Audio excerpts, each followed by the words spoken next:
The Great Hall of Station Orion 7 was the largest room ever built by living hands. Its walls rose so high that clouds sometimes formed near the ceiling. Thousands of seats filled the chamber, each one carved from stone, brought from a different world. This was where the Galactic Union made its decisions. This was where the future of 100 species was shaped. Captain Jinho Park stood near the human section, his gray hair neat and his uniform pressed. He was 58 years old. He had served the Union for 35 of those years. His back was straight, but there was tiredness in his eyes that no amount of sleep could fix. It was the tiredness of a man who had spent his whole life speaking to people, who never truly listened. Today was an important day. The outer sectors were running out of fuel. Millions of beings would freeze in the dark of space if the Council did not act. Counselor Minji Kong had worked for 6 months on a solution. Her team had studied every trade route, every fuel source, every possible path forward. The plan was good. Jinho knew it was good. He had read it himself 3 times. Minji walked to the center of the Great Hall. She was a small woman with sharp eyes and a calm voice. She did not look nervous, but Jinho could see the way her fingers pressed against the data tablet she carried. She had put her heart into this work. "Honored members of the Council," Minji began, "I present to you a distribution plan that will solve the fuel crisis in the outer sectors. If we redirect just 12% of the inner sector surplus, we can save every colony at risk. The math is clear. The logistics are ready. We can begin within 1 week." She spoke for 10 minutes. Her words were clear. Her evidence was strong. When she finished, she bowed her head and waited for the Council's response. The Valorian High Speaker rose from his throne. He was tall, nearly 3 meters, and his body was made of something like living crystal. Light passed through him and scattered into rainbows on the floor. His people believed they were the oldest and wisest race in the galaxy. They had believed this for a very long time. "How charming," the High Speaker said. His voice was like wind chimes in a storm. "The humans have done arithmetic for us, but I think we need not trouble ourselves with such simple thinking. The outer sectors can wait. Resources should flow to those who deserve them." Laughter came from the Mordak section. They were large, green-skinned warriors with tusks and muscles built for battle. Their general, a scarred old fighter named Thrak, slapped his knee in amusement. "Let the weak colonies die," Thrak said. "If they cannot survive on their own, they are not worth saving. This is the way of strength." Minji stood very still. Her face showed nothing. But Jinho saw her hands shake, just a little, before she hid them behind her back. "The Council has heard the human proposal," the High Speaker announced. "We will consider other options." That was it. 6 months of work, dismissed in seconds. Jinho found Minji in the corridor afterward. She was staring out a window at the stars, her reflection ghost-like against the glass. "You did well," Jinho said. "I did nothing," Minji replied. "They didn't even read the report." On the other side of the station, Dr. Hana Lee was experiencing something similar. She was 45 years old, a medical researcher who had spent 20 years studying diseases that affected multiple species. Last month, a terrible plague had swept through 3 star systems. Thousands had died. Millions more had been saved because Hana and her team worked without sleep for 30 days, straight to find a cure. Today was the celebration ceremony. The Council was giving awards to those who had stopped the plague. Hana sat in the back of the room with her team of 12, human doctors and scientists. They wore their best clothes. Some of them were still tired from the long weeks of work, but they smiled. They had done something good. The Selani Merchant Prime glided to the stage. The Selani were thin beings with silver skin and large dark eyes.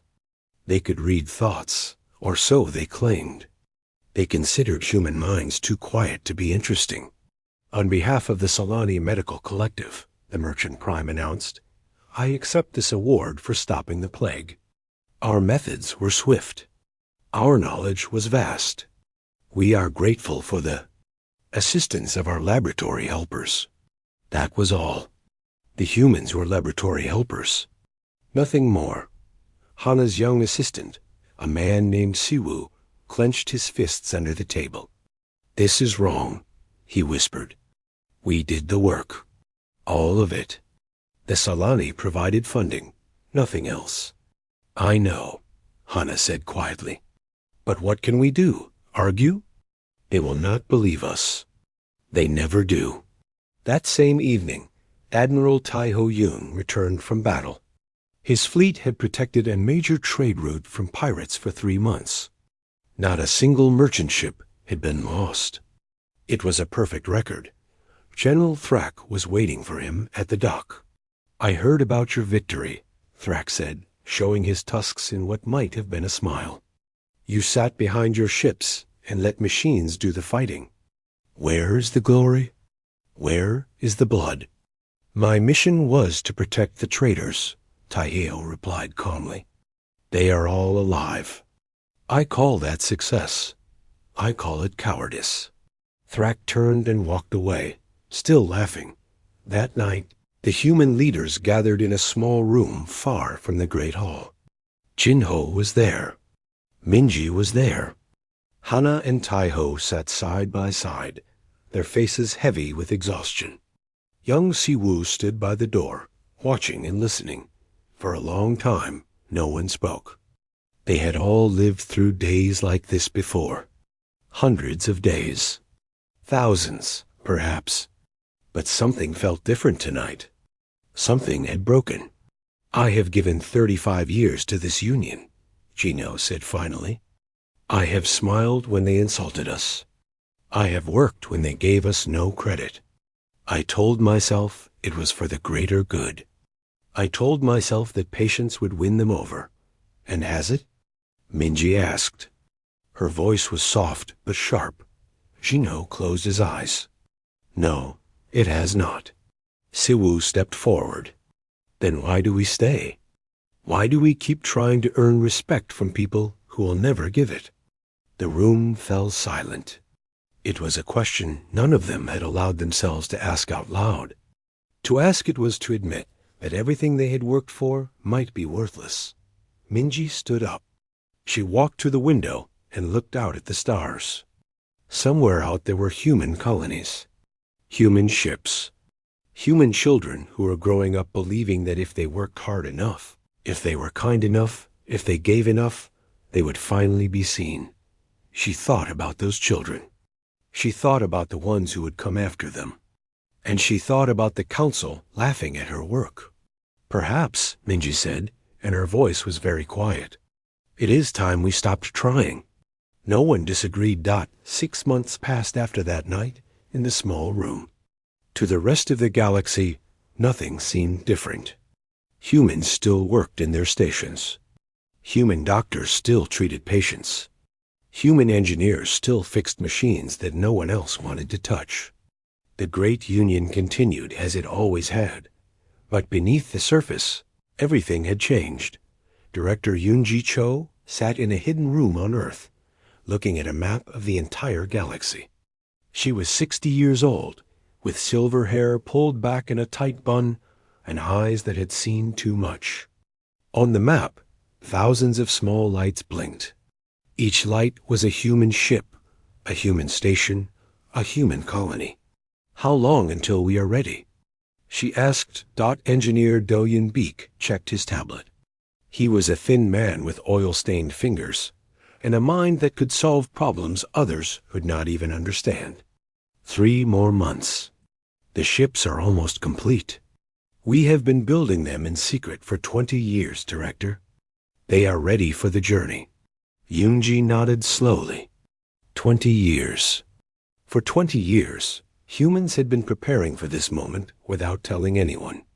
They had built ships capable of traveling farther than any vessel in known history. They had found a path beyond the galactic rim to a cluster of new stars that no Union telescope had ever seen. And the colonies? Yoonji asked. Everyone has been informed. Every human knows the plan. When the day comes, they will be ready to leave. The plan was called Project Horizon. It was simple in design, but massive in scale. Every human would leave the Galactic Union. Not some. Not most. Every single one. They would take their ships, their technology, their knowledge, and their families. They would fly beyond the edge of known space and never return. There would be no war. No angry speeches. No demands for apology or recognition. Humans would simply disappear, like guests leaving a party that had gone on too long. Across the galaxy, humans began to prepare in silence. They packed their belongings. They said quiet goodbyes to the alien friends who had actually treated them well. There were a few, here and there. A Solani merchant who had always paid fair prices.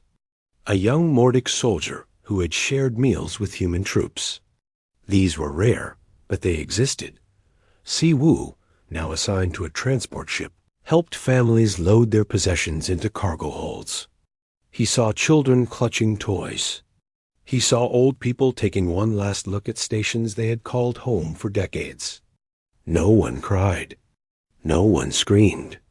There was only a deep, quiet sadness, mixed with something that felt almost like relief. Are we doing the right thing? A young woman asked Si Wu.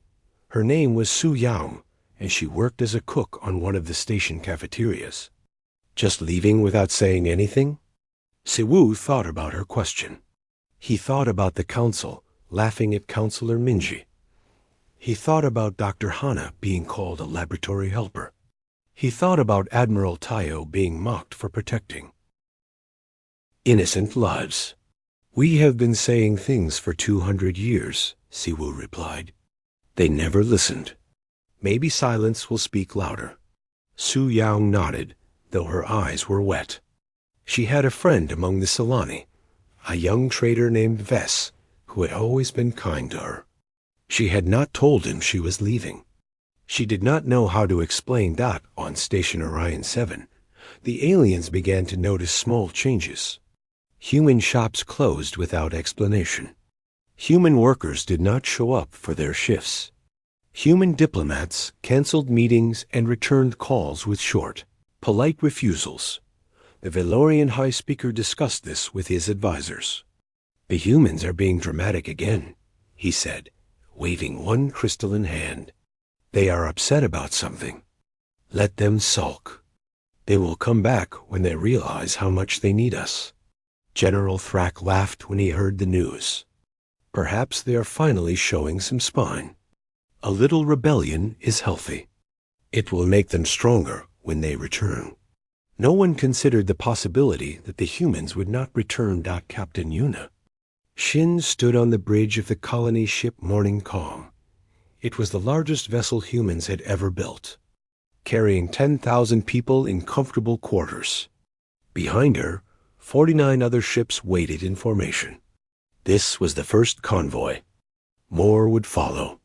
All ships report ready, her first officer announced. Yuna looked at the stars ahead. Somewhere beyond them was the galactic rim, and beyond that was the unknown. Her grandfather had been one of the first humans to join the Galactic Union. He had believed that cooperation and kindness would earn humanity a place of respect among the stars. She wished he could see them now. She hoped he would understand. Send the final message, Yuna ordered. On Station Orion 7, every screen flickered. The face of Counselor Minji Kang appeared. She looked calm. She looked at peace. Behind her, the great seal of Earth hung on the wall. To the Galactic Union, Minji said. Humanity has decided to withdraw from all Union territories, effective immediately. We leave no debts unpaid. We leave no contracts broken. We have transferred all our responsibilities to the appropriate parties. She paused. The council members who were watching shifted in their seats. Some looked confused. Others looked annoyed. The High Speaker rolled his eyes. "We wish you well," Minji said. "Goodbye." The message ended. That was all. No accusations. No list of complaints. No angry words about centuries of disrespect. Just 5 simple words. "We wish you well. Goodbye." General Thrak frowned. That is it? That is their great statement? Humans. The High Speaker sighed. Always so emotional. Give them a month. They will be back, begging for their positions. But the humans did not come back. The last convoy left 3 weeks later. Admiral Tejo commanded the rear guard, making sure every human ship made it safely to the jump point. Dr. Hana sat in the medical bay of her ship, organizing supplies for the journey ahead. Captain Jino, now retired, watched from an observation deck as the familiar stars of the Union grew smaller. Siwoo stood beside him. "Do you regret leaving?" the young man asked. Jino was quiet for a long time. "I regret that we had to," he said finally. "I wish things had been different. I wish they had seen us for who we are. Maybe they will someday.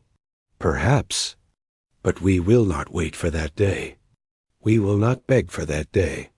We will build our own future among stars that have never heard of Valorians or Mordok or Solani. We will be free." The final ship jumped to hyperspace. In one moment, every human in the galaxy vanished. The stars seemed darker somehow, though nothing had actually changed. On Station Orion 7, the human section of the Great Hall sat empty. The chairs were still there. The desks were still arranged in neat rows. But no one sat in them. No one would ever sit in them again. The High Speaker glanced at the empty seats during the next council meeting. He felt something strange in his chest, something he could not name. But he pushed it away. Humans were not important. They never had been. At least, that was what he told himself. He would learn the truth soon enough. 1 year after the humans left, the galaxy began to break. It started with small things. A trade route that used to run smoothly now faced delays. A power station that had worked perfectly for decades suddenly failed. A hospital ran out of medicine because no one remembered how to order more.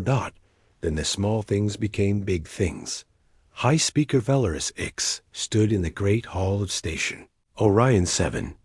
But the hall no longer felt great. Half the seats were empty. 3 species had already left the Union in anger.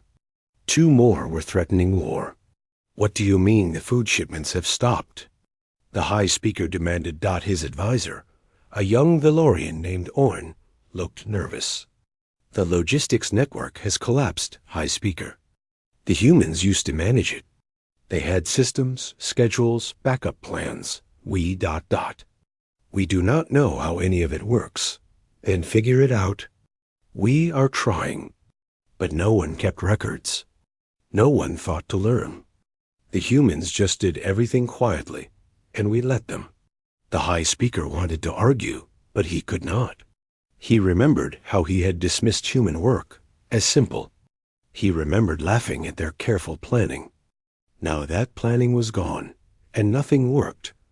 On the Mordok homeworld, General Thrak faced his own disaster. His fleet had attacked a group of pirates 2 weeks ago. It should have been an easy victory. The Mordok were the greatest warriors in the galaxy. Everyone knew this, but the battle had been a slaughter. Not of the pirates. Of the Mordok. Thrak sat alone in his war room, reading old reports. These were the tactical documents that Admiral Tejo had written years ago. Thrak had never read them before. He had called human tactics cowardly. He had laughed at their strategies. Now he read them, and he understood. The humans had never fought with blind courage. They had used intelligence. They had studied their enemies. They had planned for every possibility. Their tactics were not cowardly. They were brilliant. Thrak put down the report and covered his face with his hands. 3,000 Mordic soldiers were dead because he had been too proud to learn from humans. 3,000 families had lost fathers, mothers, children. "I was a fool," he said to the empty room. "They tried to teach us, and we laughed." Far across the galaxy, on a Solani colony world, Merchant Prime Solani counted her losses.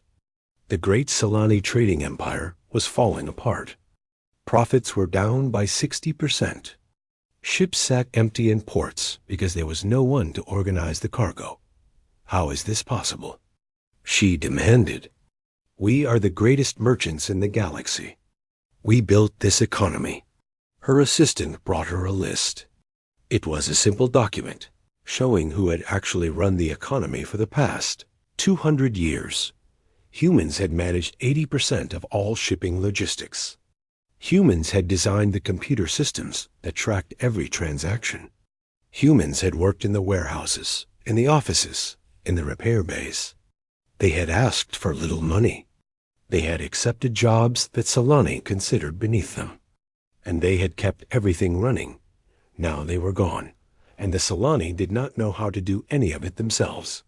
"We paid them almost nothing," Solani whispered. "We treated them like servants.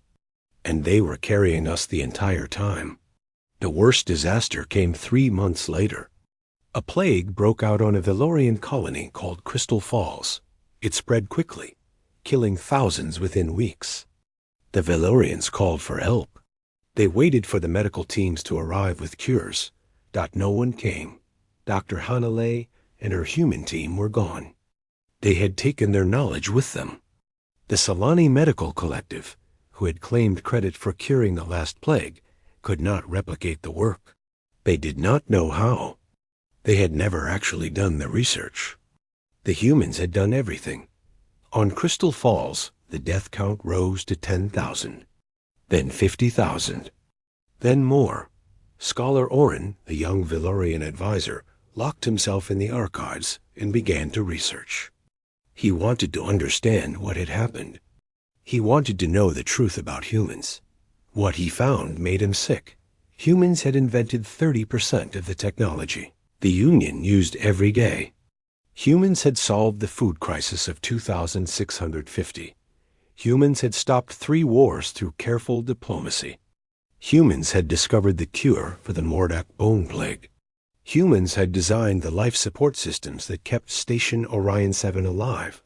And what had they received in return? Low pay, mockery, dismissal, contempt. Oren found a recording of Counselor Minji presenting her fuel crisis solution. He watched the high speaker laugh at her work. He watched General Thrak call humans weak. He watched his own people treat humanity like dirt dot. Then he watched the humans leave, asking for nothing, demanding nothing, simply walking away with quiet dignity. Oren began to weep that the emergency council meeting was the largest in Union history. Every remaining species sent representatives.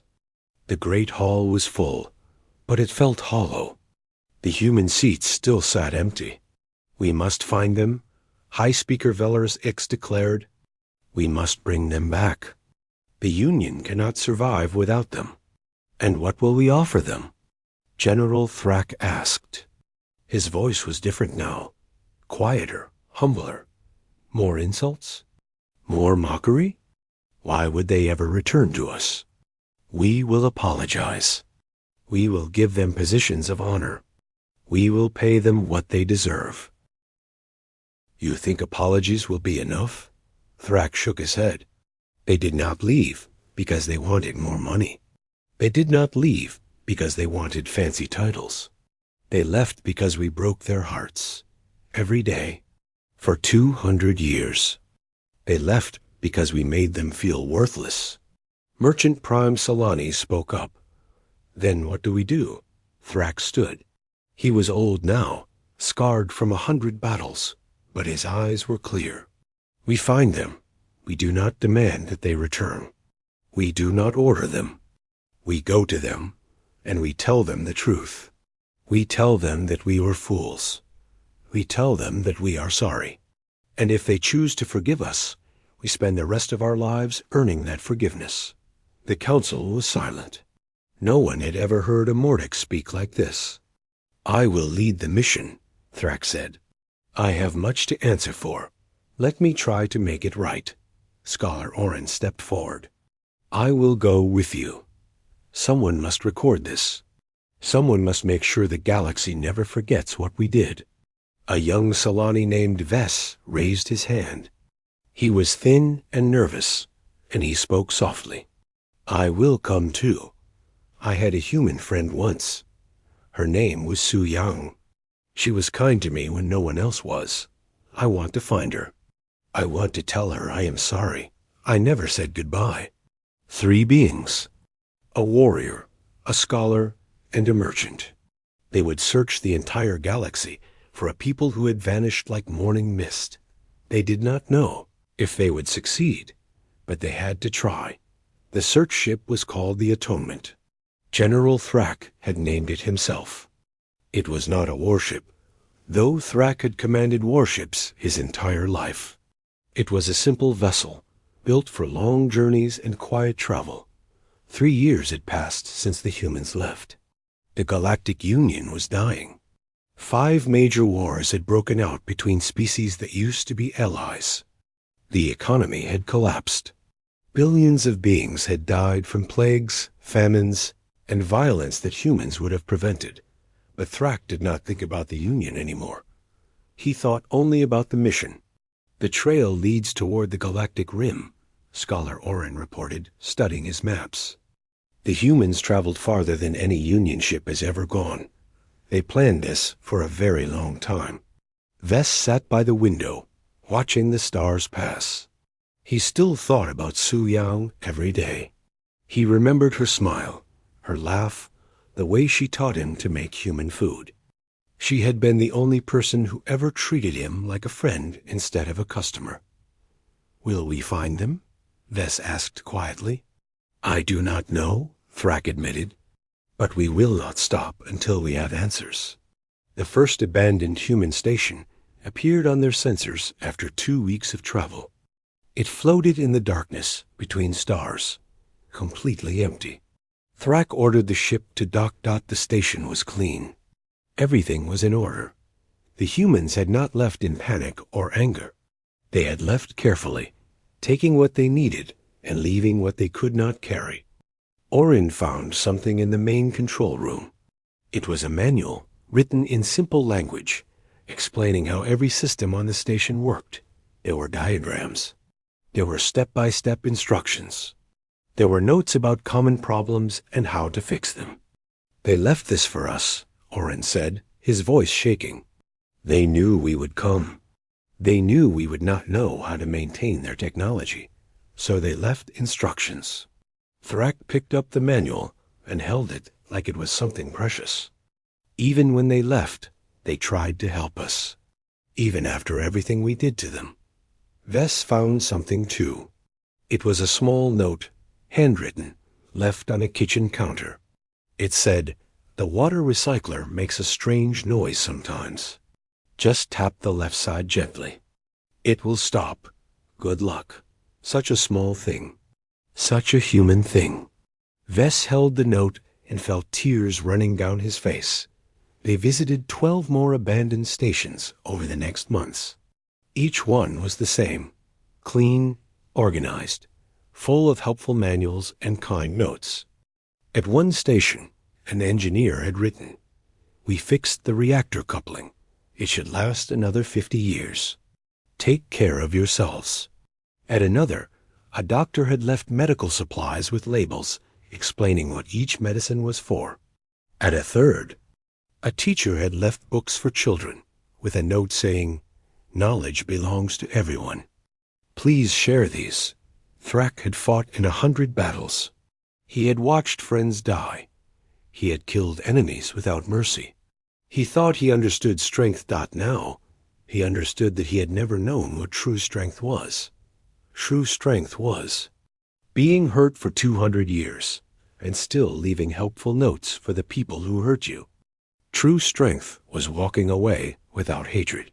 True strength was choosing kindness when cruelty would have been justified. "I am ashamed," Thrax said one night, sitting alone in the ship's observation room. "I spent my whole life believing that power came from violence, from domination, from making others fear you. But the humans had a different kind of power, a power I cannot even name." "I think I know what it is," Orin said. He had been standing in the doorway, listening. "It is the power of not needing our approval." They knew who they were. They knew their own worth. And when we refused to see it, they did not try to force us. They simply left to find a place where they could be themselves. And we are left with nothing. We are left with the chance to learn. That is something. The search continued. Months became years. Vess grew older. Orin filled dozens of journals with his observations. Thrax's hair turned white. Finally, they reached the coordinates of the last known human transmission. Their sensors showed nothing. Just empty space, cold stars, the endless dark. "They went beyond here," Orin said. "Beyond the galactic rim, into the unknown. We cannot follow." Thrax slammed his fist against the console. "There must be something, some sign, some way to reach them." Vess pointed at the screen. "Wait, there is something." A beacon, very small. They approached the beacon carefully. It was a simple device, floating in the void, designed to deliver one final message. Thrax activated it. Captain Jinho's face appeared on the screen. He looked older than they remembered. Tired but peaceful. "If you are seeing this message," Jinho said, "then you have followed us to the edge of known space. I am not surprised.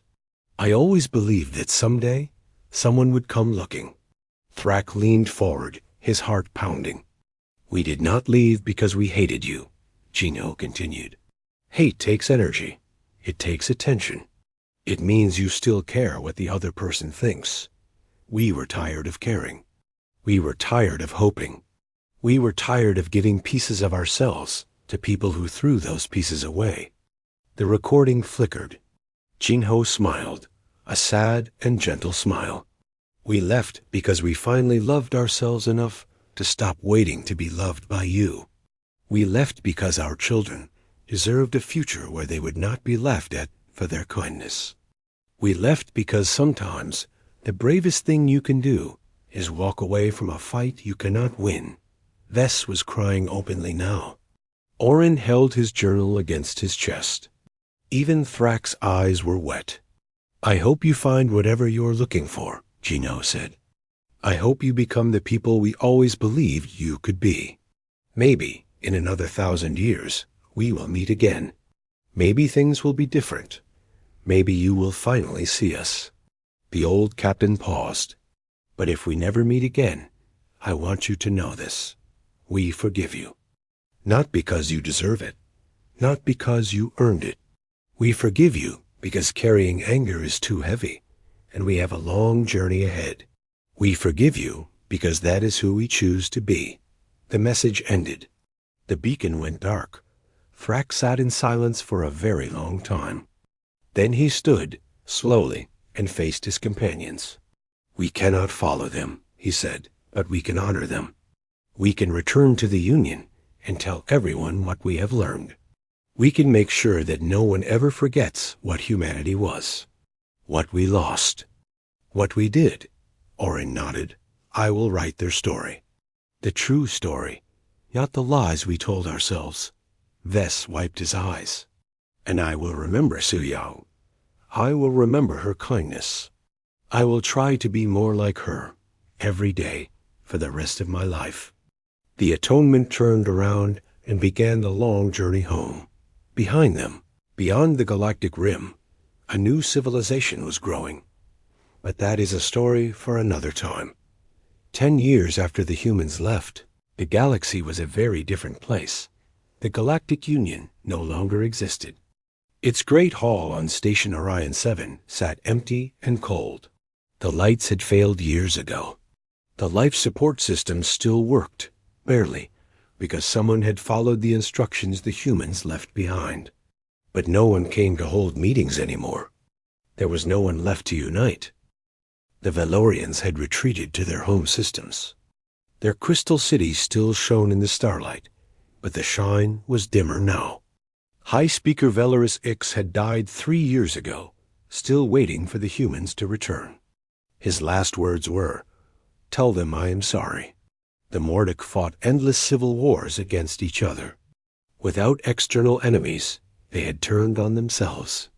General Thrak tried to stop the fighting, but he was old now, and the young warriors did not want to listen to an old man who talked about peace. The Salani trading empire had collapsed completely. Their great merchant fleets sat in ports, rusting. Merchant Prime Salani had sold everything she owned to feed the poor on her homeworld. It was not enough. It was never enough. Scholar Oren had finished his book. He called it The Human Century, What We Lost. It was now the most read document in the galaxy. Every species had translated it into their own language. Children learned about humans in school. They learned about the kindness, the patience, the quiet strength that the galaxy had thrown away. The book ended with these words. They asked for nothing but respect. We gave them nothing but contempt, and now we have nothing at all. In his small home on the Valorian homeworld, Oren spent his days answering letters. Beings from across the galaxy wrote to him, sharing their own stories of humans.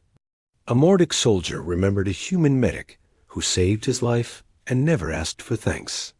A Salani child remembered a human teacher who stayed late every night to help her with homework.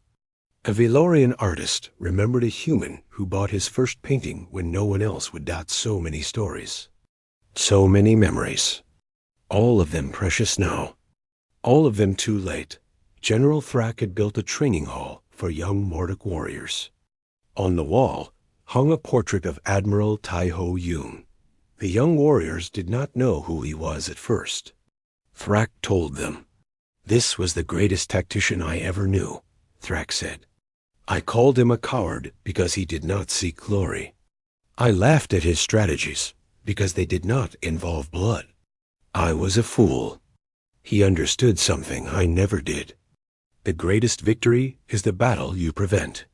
The greatest strength is the life you save. The young warriors listened with wide eyes. They had grown up hearing stories about humans. They had grown up in a galaxy that remembered its mistake. Will we ever see them again? A young soldier asked. Thrak looked at the portrait. I do not know, but we will be ready if we do. We will be the people they believed we could be. Vess had started something beautiful. He called it the Remembering. Once a week, beings from different species gathered in small groups across the galaxy. They shared stories of the humans they had known. They lit candles for friends they would never see again dot at every gathering. Vess spoke about Suyang. He described her cooking. He described her laughter. He described the day she taught him that food was not just for eating, but for sharing, for bringing people together, for showing love. I never told her what she meant to me. Vess always said, I never had the courage. And now she is somewhere beyond the stars, and I will never get the chance. He kept a small picture of her by his bed.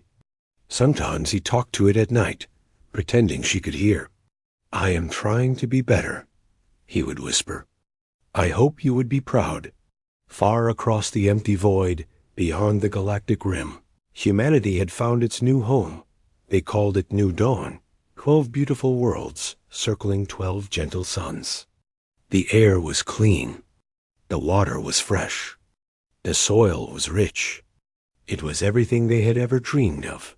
Director Yoonji Cho was very old now, her hair white as snow.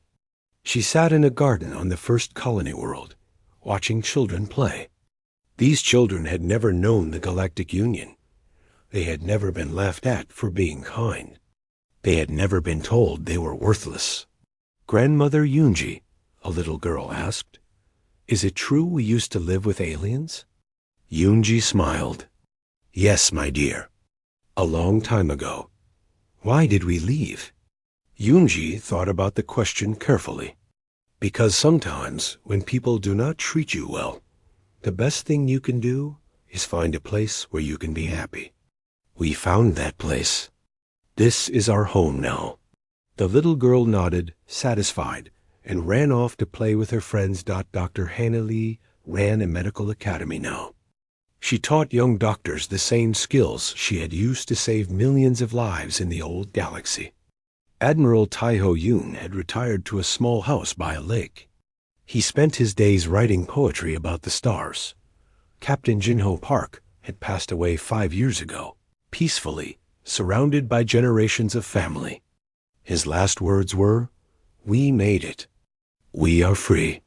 Counselor Minji Kong, now called Grandmother Minji by everyone who knew her, lived in a small house with a big garden. Her granddaughter, a curious girl named Heian, loved to visit her and ask questions. "Grandmother, what were the aliens like?" Minji put down her tea and looked at the child. They were tall, some of them, made of crystal. Others were green with big tusks. Others had silver skin and dark eyes. Were they nice? Minji was quiet for a moment.